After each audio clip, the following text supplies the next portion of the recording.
Welcome back to another Drag Race Quick Bite. I'm Jack, and I want to talk about All-Star 7 because obviously you guys haven't heard enough. I don't want to rehash a lot of the same points other creators have made, but there's gonna be some overlap regardless of what happens. Anyways, I just want to talk about my thoughts on the show and why I think it's working so well. Spoilers for the first 3 episodes, let's get started.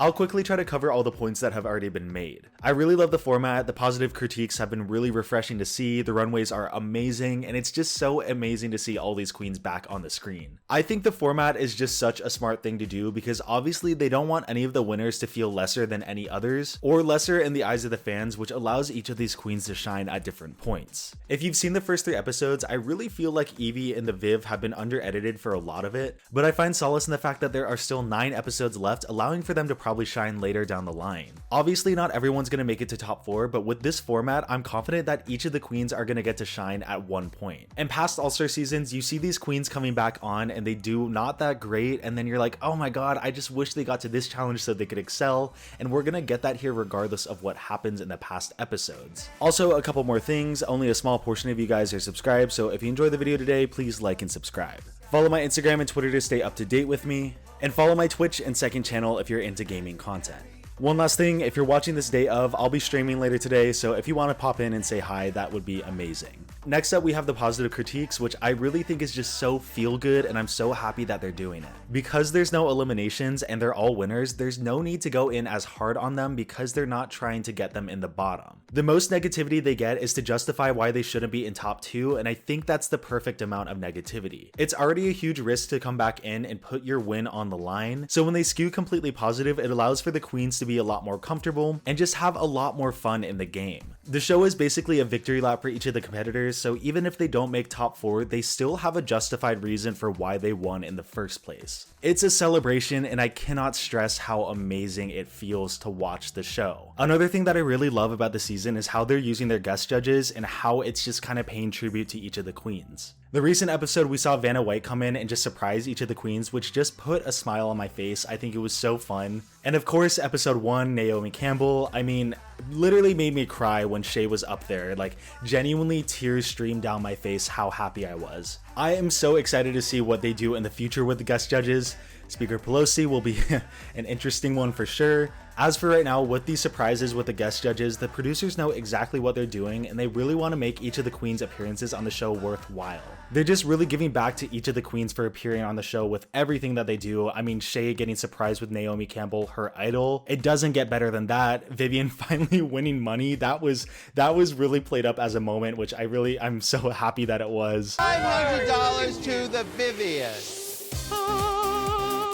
With the exchange rate, I don't know how much it is, but I don't care. I've got some money. So I'm so excited to see what they're going to do next on the show to give back to these queens. The runways and the challenges, I mean, it's all winners. We knew that they were going to be amazing, but I didn't realize how good they were going to be. Obviously, people, Violet, are going to have some opinions about the runways, and yeah, you can have those opinions, but there's at least one shoot, in my opinion, in each episode. This is the first season in a while where I've been thinking about the looks long after the episode aired. And the best part is that it's not designated to one queen. Obviously, I have a super soft spot for Monet and whatever she does, but I mean, Raja, Trinity, Jada, Shay, all of them are so good on this runway. And it extends to the challenge performances too. They're not doing bottom placements, but even with that, there hasn't been a bottom performance on the show. You can argue that the edit is making each of these queens look successful, even if they are struggling a little bit, but that just brings me to my next point. For the storytelling and the comedy of the show, the editing is top notch. There are some weird cuts for audio and just kind of,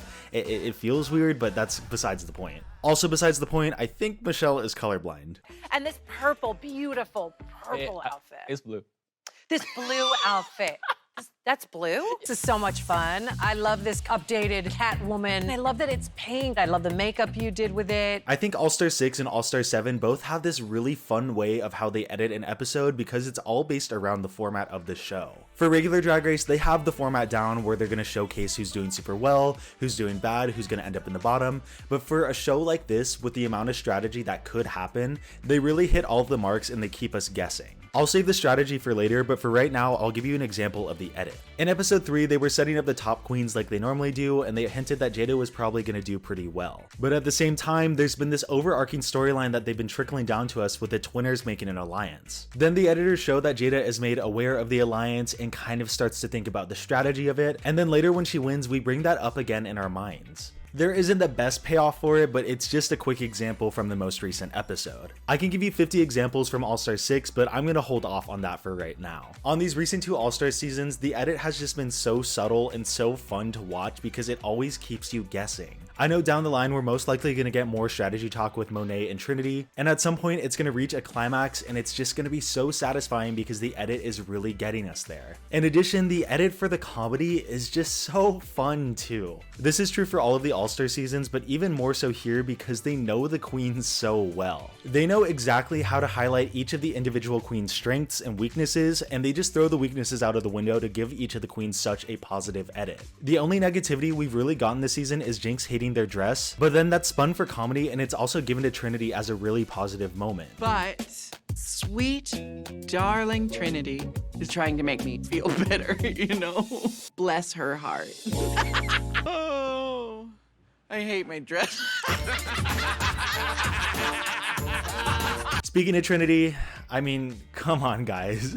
It's so funny how quick the community can turn on someone. Obviously not everyone is loving Trinity, but I think the consensus has really turned around in the past couple weeks. It's still scary how much a show can sway an opinion on a person, but it also shows the power the show has to make a person look a lot more positive in the eyes of the community. I still kind of walk around on eggshells with this whole situation, but you can't deny Trinity is so good at Drag Race, and the editors are really highlighting that. They just have all of these queens quirks down to a T, and they take the time to highlight them because the queens deserve it. Going back to my video that came out right before All-Star 7 aired, I really think that I hit the nail on the head with all of the predictions and what I wanted to see out of the queens. I'm not trying to pat myself on the back too much, but I really think that the producers knew exactly what they wanted the queens to do and what they wanted to see new out of the queens, and they were going to try and push that as much as possible. I wanted to see Jinx kill a design challenge. They didn't really do that, but their fashion has been stepped up so much, and the producers and editors made sure to highlight that. We haven't seen an acting challenge quite yet, but we saw Raja kill in Snatch Game, and that's what I wanted to see out of her. Again, I'm not trying to say I'm some Miss Cleo who knew exactly what was going to happen going in.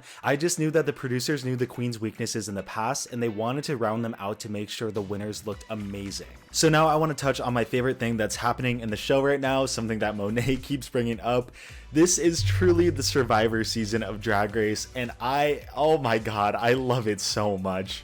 I've talked about in the past how much untapped potential I think there is with the strategy behind Drag Race, and I think this season they're trying to take as much advantage of it as possible. But there's still so many layers to it, where in the past there have been alliances that have been unspoken, basically Relaska talks. Here the alliances are talked about, but there's layers, and the twinners are trying to get ahead, but Shay is seeing through the facade, and seeing how Monet is positioning herself in the competition, it's just all so smart. Shay alone is making this so entertaining and so strategic. Shay is just like proving that she is one of the smartest queens out there. She's playing mind games with the Platinum Plunder, understanding where other queens may get ahead and how to stay ahead of them. Just so aware of everything that's going on, and I really think that she might win this whole season. I really expect nothing less out of all of these winners because they are really trying to strategize to win, and I think Monet is just giving us some of the best TV ever. But then we get the breakdown of Monet's plan as well, with Shay and Jinx kind of tearing into it to see how it doesn't work. So then we have this overarching storyline of whether this alliance will actually work out or it's just going to keep going on how it is, but either way, we're having our cake and eating it too. We get the positivity and the fun of the competition, but we also get the strategy, and it's so engaging every single episode. Throwing it into the ring, I think Monet is playing the best right now, and I think that Shay is just right behind her, but Monet just has like a better grasp on everything. But I think where the twinners may be faltering right now is trying to rope too many people into the alliance. Their whole thing going into it is that people wouldn't really expect them to work together, and now that they are, it's kind of hush hush, but the amount of people that they're going to, it's kind of gonna get out, and with them not blocking certain people each week, people are gonna kind of see that it might be a little fishy. But you can't deny how smart Monet is playing it, getting people like Jinx and Trinity in on the alliance who are both doing insanely well in the competition.